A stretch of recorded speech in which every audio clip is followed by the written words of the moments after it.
dans ce qui suit, à partir de la situation que nous vivons, des scénarios possibles pour la coexistence des langues dans le système éducatif.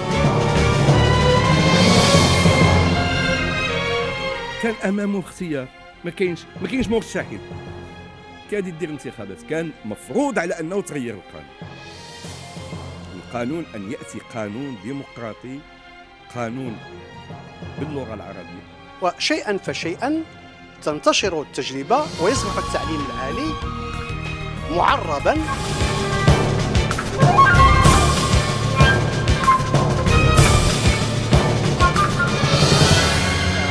استشرافات المستقبل.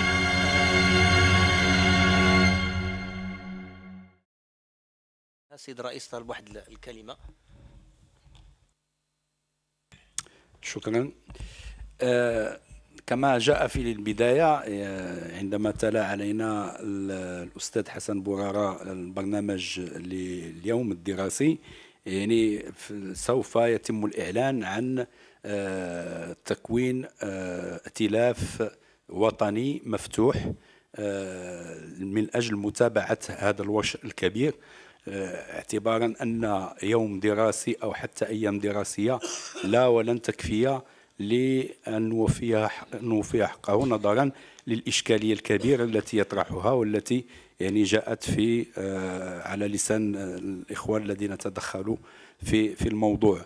فيعني اليد الواحدة لا تصفق، والموضوع شائك وكبير جدا، ويتطلب يعني مشاركة الجميع، وبالتالي نلح على أن ينخرط في هذا الائتلاف كل من يرى له عنده استعداد وإمكانيات لذلك. وشكرا لكم. هذا أردت أن أؤكد على هذا الأمر، حتى يعني ربما قد ينصرف البعض أو كذا.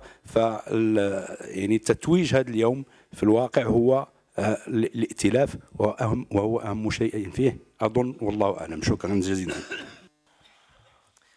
شكرا سيد الرئيس. غادي نمروا مباشرة للشواهد ديال الناس عاشوا شهادات، اسمحوا لي، شهادات ديال الناس عاشوا تجارب على مستوى الواقع مباشرة لها علاقة مباشرة بمشكل اللغة في بلادنا. نبدأ بالأستاذة خديجة محسن، أستاذة جامعية، تفضلي. شكرا سيد الرئيس. أستاذة جامعية، أستاذة أدب اللغة والأدب الفرنسي في جامعة محمد الخامس الرباط. وما سأدلي به طلب مني شهادة حول إذا التجربة ديالي الخاصة ديال أكثر من 30 سنة ديال تدريس اللغة الفرنسية في الجامعة، وسأقتصر ربما على هذا الجانب، يعني محاولة تفكير واقتراحات حول هذه المادة المعينة. الشهادة حول الممارسة اليومية في ميدان تدريس اللغات، ربما وهذا قاسم مشترك ما بين أساتذة التعليم لجميع اللغات. أنا كنشوف المؤسسة ديالي ملي كنتكلموا على مثلا المستوى اللغوي، الأساتذة ديال شعبة العربية أو الفرنسية أو الإنجليزية عندنا قسم مشترك، وهو دائما التباكي حول موضوع تدني مستوى التحكم في الكفايات اللغوية. لكن كيظهر لها ماشي هو هذا الهدف ليس هو الميغ دو لامونتاسيون، لكن محاولة فهم أسباب التدني مستوى التحكم في الكفايات اللغوية، خصوصا أن جميع اللغات يلاحظ فيها هذا التدني، ويجب معالجة هذه الإشكالية باستحضار جانب آخر، ليس فقط المسألة اللغوية في المنظومة التربوية، إنما اعتبار هذه المسألة ديال اللغوية كجزء لا يتجزأ من إشكالية أشمل تحيل إلى جودة التربية والتعليم. على سبيل المثال الدراسة التي أنجزت من طرف مثلا المجلس الأعلى للتعليم تظهر ضعف التلاميذ في آخر السلك التحضيري، ضعف التلاميذ كذلك في ميادين معرفية أخرى ومنها الرياضيات. إذن أنا لن أعالج مشكلة الجودة اللي في جميع ميادين التدريس المنظومة التربوية، إنما سأكتفي بمثل وانطلاقا من التجربة الخاصة لتدريس اللغة الفرنسية، واستسمح منكم التدخل باللغة الفرنسية. Donc la première remarque que l'on peut faire à propos du statut du français dans notre système éducatif, c'est qu'il y a une contradiction entre la place de cette langue et la baisse du niveau de maîtrise de la langue. En quoi consiste cette contradiction, ce que j'ai appelé un statut paradoxal? Eh bien, d'une part, le français est stigmatisé pour des raisons historiques bien connues, puisque nous ne l'avons hérité que du colonialisme, stigmatisé également pour son rôle hégémonique, les autres collègues en ont parlé, dans les secteurs importants, aussi bien de l'économie nationale que dans la formation de l'élite. Stigmatisé également pour une autre problématique, c'est celle de la longévité de sa présence dans le système éducatif. Pourquoi continue-t-on à lui réserver cette place hégémonique dans le système éducatif? Et d'autant plus que cette présence est considérée comme entravant le développement de la langue arabe, au lieu d'être une langue circonscrite dans une période simplement de transition. Eh bien, cette transition dure encore. Enfin, est stigmatisé pour un rendement maintenant en interne assez médiocre, au vu du nombre important tout de même d'heures d'enseignement du français dans le système éducatif, depuis le primaire jusqu'au baccalauréat. Le total horaire, si on se réfère aux normes internationales, ce total horaire permet normalement de maîtriser une langue, quelle qu'elle soit. C'est entre 1500 et 2000 heures annuelles. Alors, à contrario, de l'autre côté, le français est de plus en plus recherché et utilisé. Je parle toujours du Maroc, bien sûr, dans les médias, dans la formation académique supérieure, puisque à partir de l'enseignement supérieur, c'est le français qui est utilisé, dans la formation professionnelle, dans les filières d'excellence, si bien que le défaut de maîtrise de cette langue devient un véritable facteur de discrimination du point de vue d'un principe démocratique qui est celui de l'égalité des chances. Deuxième élément de ce statut contradictoire, le français est dans la pratique, dans la réalité, est devenu l'une des langues de la diversité culturelle marocaine. Il existe une importante littérature au sens strict, de création littéraire, mais au sens aussi large, des essais, des productions dans différents domaines de la connaissance. Et ça, c'est une production marocaine, c'est un patrimoine marocain. Si vous cherchez un auteur marocain dans des bibliothèques ou dans des librairies étrangères, que ce soit en France ou ailleurs, vous ne trouverez jamais dans la littérature française. Vous trouverez dans d'autres rayons, soit littérature francophone, soit histoire du Maroc, soit autre chose. Alors, ce statut paradoxal se concrétise également par une situation sur le terrain qui est le recul relatif du français comme discipline académique dans le supérieur. Nous, dans le supérieur, nous souffrons de recevoir des étudiants d'un très faible niveau en langue française qui ne permet plus à une très grande majorité d'entre eux d'appréhender une formation académique dans cette spécialité. C'est-à-dire que les étudiants qui nous arrivent, eh bien, il y en a beaucoup qui ne grivent pas un paragraphe correct et donc qui ne peuvent pas devenir des spécialistes avec l'enseignement qu'on leur offre à l'université de langue et littérature. Alors que, paradoxalement, le marché est très demandeur. Par ailleurs, avec les réformes en cours, on assiste à une augmentation de formation, y compris en lettres et sciences humaines et sociales, dites professionnalisantes, et dont la langue véhiculaire est partiellement ou bien totalement le français. Je parle des licences professionnelles, des masters spécialisés. Il m'a donc semblé nécessaire de prendre en compte cette complexité pour une approche beaucoup plus sereine, réfléchie de la question des langues dans notre système éducatif. Alors, pour autant, je le dis bien, pour autant, la réalité d'aujourd'hui ne signifie pas que cette réalité doive légitimer à terme la pérennité du français. Nous sommes bien d'accord là-dessus.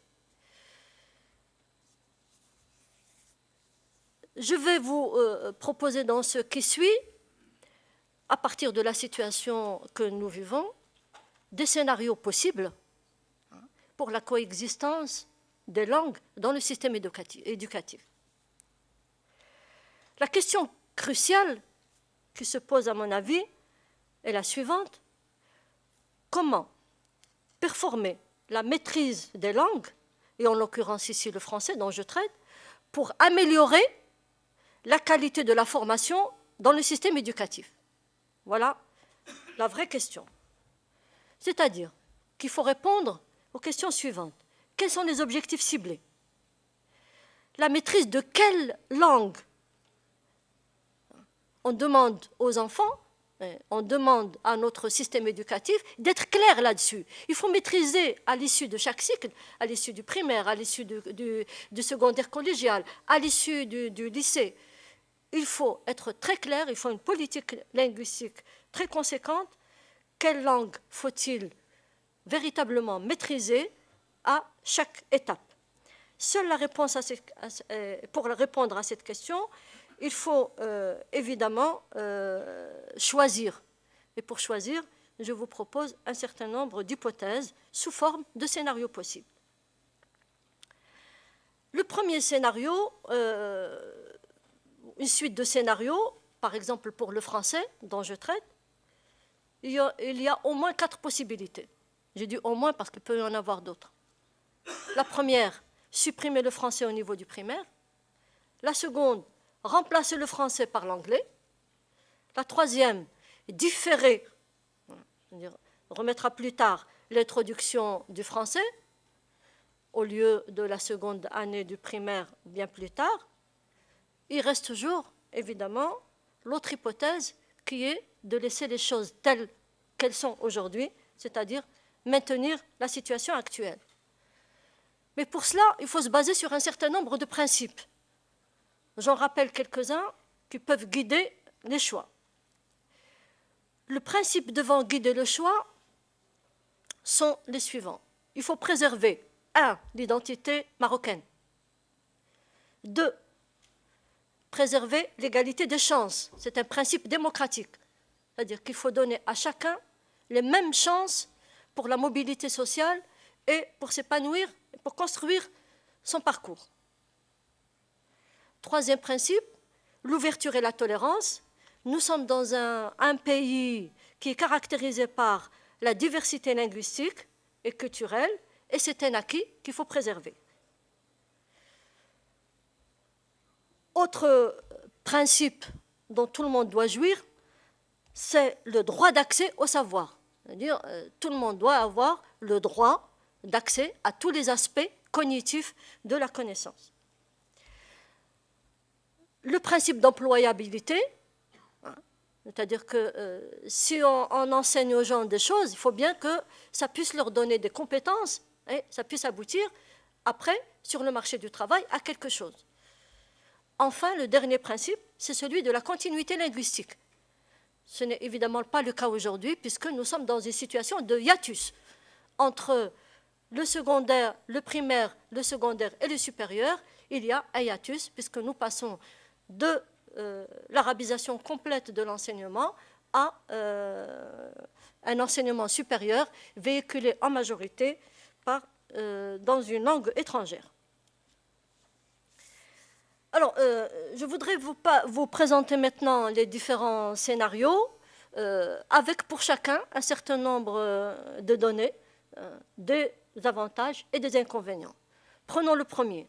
On va supprimer le français dans le primaire. Quels sont les avantages? Bien, les avantages, c'est d'abord que l'enseignement va être recentré sur les langues nationales, l'arabe et la mazir. Nous allons réaliser une véritable économie. L'inconvénient, pour que cette mesure soit réellement efficace et efficiente, il ne faudrait pas qu'elle se restreigne simplement à l'enseignement public. Parce que si elle ne touche que l'enseignement public, elle va violer le principe de l'égalité des chances, elle va aggraver le sentiment de discrimination. Déjà que l'école primaire, par exemple l'école publique primaire, souffre aujourd'hui d'un discrédit, niveau que les gens pour qui c'est un choix par défaut. Deuxième scénario, on va remplacer le français par l'anglais. Il y a des avantages à ce choix. D'abord, l'anglais, Moulay Ahmed Al-Araqi vient de nous le dire, de nous donner un exemple. C'est une langue attractive du fait de sa position hégémonique mondiale, au niveau des savoirs, au niveau des technologies de l'information, au niveau également de la communication internationale. C'est une évidence, tout le monde est d'accord là-dessus. Le statut actuel de l'anglais pourrait même stimuler la motivation des apprenants et devenir un facteur important dans l'apprentissage. Quels seraient les inconvénients dans la situation actuelle, bien entendu, de ce choix? Premièrement, il consacre la nécessité toujours du recours à une langue étrangère pour l'accès au savoir et maintient dans le pays et dans le système éducatif une situation de plurilinguisme. Deuxième inconvénient, cette solution, si on optait pour, aujourd'hui, à court terme, elle est absolument irréalisable. Pour des raisons évidentes, aussi bien de ressources humaines qu'il faut former, il faut du temps, que de support. Troisième inconvénient peut-être, je ne sais pas si c'en est véritablement un, il peut, à l'étape actuelle, gêner les choix économiques et géopolitiques préférentiels du pays dans son développement et bouleverser, pour le moment toujours, les structures de reproduction de l'élite. Parce que ce qui positionne aussi les langues, c'est ce point précis. Tant que vous dites aux gens, eh bien, pour devenir l'élite, il faut passer par telle école d'ingénieur ou telle école de commerce, évidemment, vous positionnez la langue. Donc, il faut simultanément que la reproduction de l'élite soit également en phase avec les choix linguistiques. Troisième scénario, différer l'introduction du français dans le primaire. Les avantages, parmi les avantages, c'est que ça laisserait du temps pour un apprentissage mieux concentré sur les langues nationales, maîtrise des codes de l'arabe et de la mazir. Ça permettrait de réaliser une économie réelle, qui servirait à redéployer, qui pourrait être redéployée pour améliorer la qualité de l'enseignement des langues, substituer une logique de la qualité à une logique de la quantité. Ça ne sert à rien de consacrer 2000 heures pour apprendre aux gens une langue qu'à la fin du cycle, ils ne maîtrisent toujours pas. Donc substituer une logique de la qualité à une logique de la quantité, avec, bien entendu, une politique de résultats probants à la fin de chaque cycle, et notamment du cycle primaire. Les avantages, les inconvénients de ce scénario, c'est qu'en fait, c'est une répétition de la situation actuelle.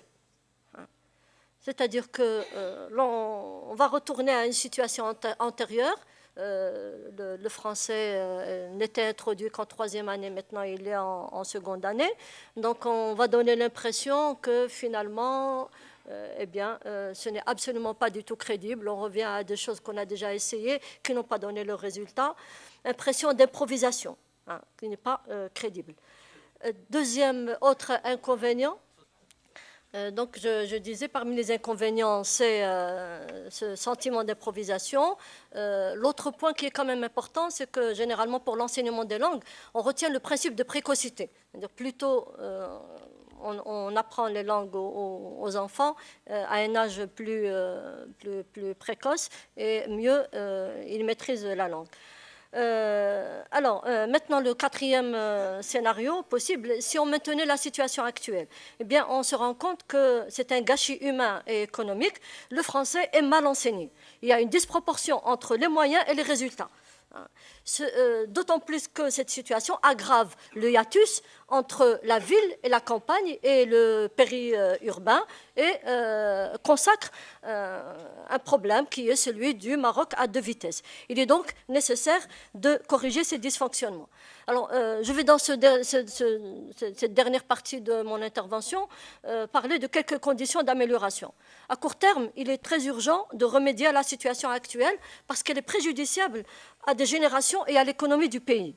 Les propositions suivantes sont classées selon un ordre de priorité. Elles vont concerner le corps enseignant, les conditions de la classe, les volumes horaires, les contenus, la pédagogie et l'évaluation. Le corps enseignant. Eh bien, pour enseigner une langue, il faut un profil, il faut la connaître, il faut la pratiquer. C'est-à-dire la lire, l'écrire correctement, maîtriser l'orthographe, la syntaxe, prononcer correctement les phonèmes, en connaître les aspects culturels et civilisationnels. Or, ce que l'on constate aujourd'hui dans le primaire, c'est que ce que je dis là et qui peut vous paraître évident n'est absolument pas du tout présent. L'enseignant dans le primaire, il est polyvalent. Et sans une formation spécifique dans les langues. Et ce que je dis là est valable aussi pour la langue arabe, parce que bon nombre d'enseignants de langue arabe ne sont pas formés pour la langue arabe. Ils viennent d'autres spécialités. Ils ont fait histoire, ils ont fait dirasat al-islamiyya ou autre. Dans le secondaire, le défaut de la maîtrise de la langue n'est pas rédhibitoire, par exemple, à l'issue du secondaire, pour l'accès des candidats au CPR ou bien à l'ENS. On peut ne pas maîtriser la langue et aller faire une formation pour devenir formateur de formateurs. Secondaire qualifiant, les professeurs ne sont pas, pour le cas du français par exemple, ils ne sont absolument pas du tout préparés, ils n'ont pas été préparés aux changements qui sont intervenus. Il y a eu une réforme entre-temps, c'est de passer de l'enseignement du français langue étrangère à l'enseignement d'œuvres littéraires par exemple, et ça ne s'est pas accompagné de mesures pour requalifier les enseignements